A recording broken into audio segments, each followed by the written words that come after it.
वक्फ bill क्या है और इसकी जरूरत क्यों पड़ी? इस्लाम धर्म के अनुयायियों द्वारा जब किसी चल या अचल संपत्ति को अल्लाह के नाम पर धार्मिक या समाज सेवा के उद्देश्य से समर्पित किया जाता है तो इसे वक्फ कहा जाता है।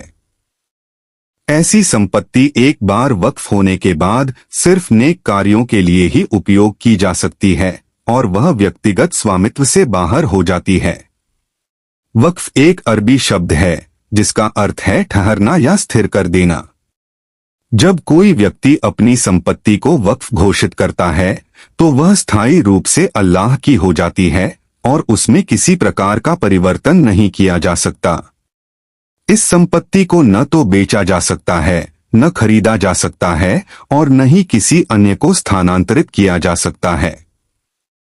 सुप्रीम कोर्ट ने भी वर्ष 1998 में यह स्पष्ट कर दिया था कि वक्फ एक स्थायी प्रक्रिया है। एक बार वक्फ को दी गई संपत्ति हमेशा के लिए वक्फ संपत्ति रहती है।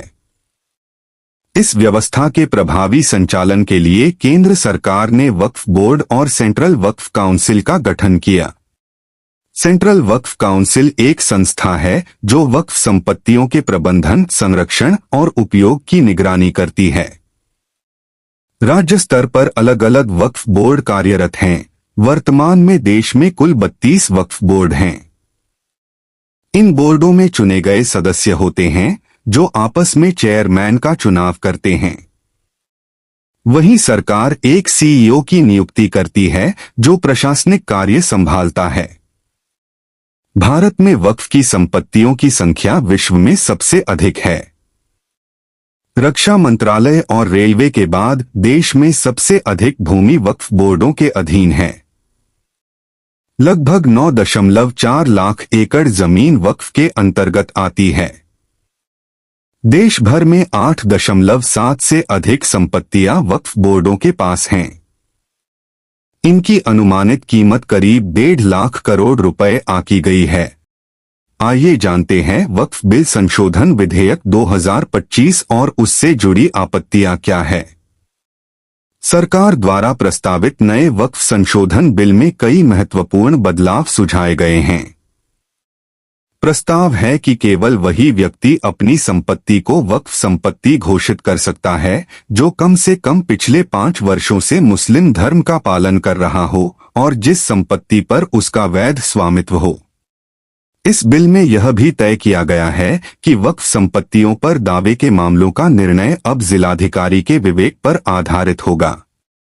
पहले वक्फ बोर्ड अपने सर्वे अधिकारी के जरिए ऐसी संपत्तियों की पहचान करता था, लेकिन प्रस्तावित संशोधन में यह जिम्मेदारी जिलाधिकारी को दी जा रही है।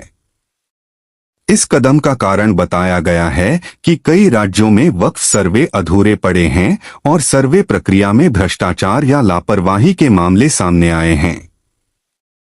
उदाहरण के लिए उत्तराखंड और गुजरात में अभी तक सर्वे शुरू नहीं हुआ है। वक्फ बोर्ड की धारा 40 भी चर्चा में रही, जिसके अंतर्गत वक्फ बोर्ड किसी भी विवादित जमीन को अपने अधिकार में ले सकता था।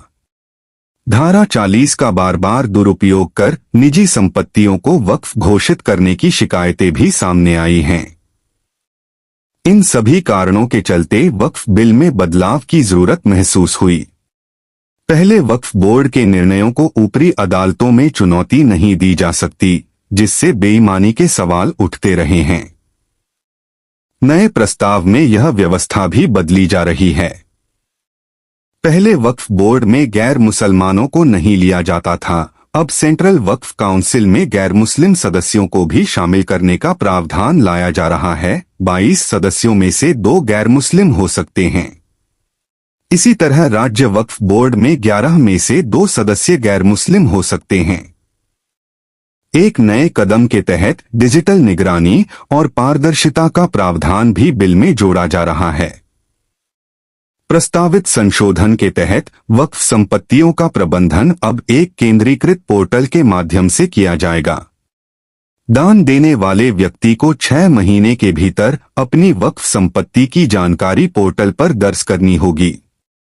यह संशोधन उन कई विवादों को ध्यान में रखकर तैयार किया गया है जो वक्फ के कठोर सिद्धांत एक बार वक्फ का हमेशा वक्फ का के चलते उत्पन्न हुए हैं। बीते 2 वर्षों में वक्फ से जुड़े 120 से अधिक मुकदमे विभिन्न उच्च न्यायालयों में दर्ज किए गए हैं। कुछ उच्च पदों पर आसीन मुस्लिम नेता भी वक्फ की संपत्ति को लीज पर लेकर उसे पर अपने बिजनेस चला रहे हैं, जो कि मुस्लिम कानून के खिलाफ है। आप नए वक्फ बिल के बारे में क्या सोचते हैं, कमेंट में जरूर बताइएगा। अगली वीडियो किस टॉपिक पर बनाई जाए यह भी बताइएगा। वीडियो को लाइक शेयर करें, चैनल को सब्सक्राइब करें। Thank you.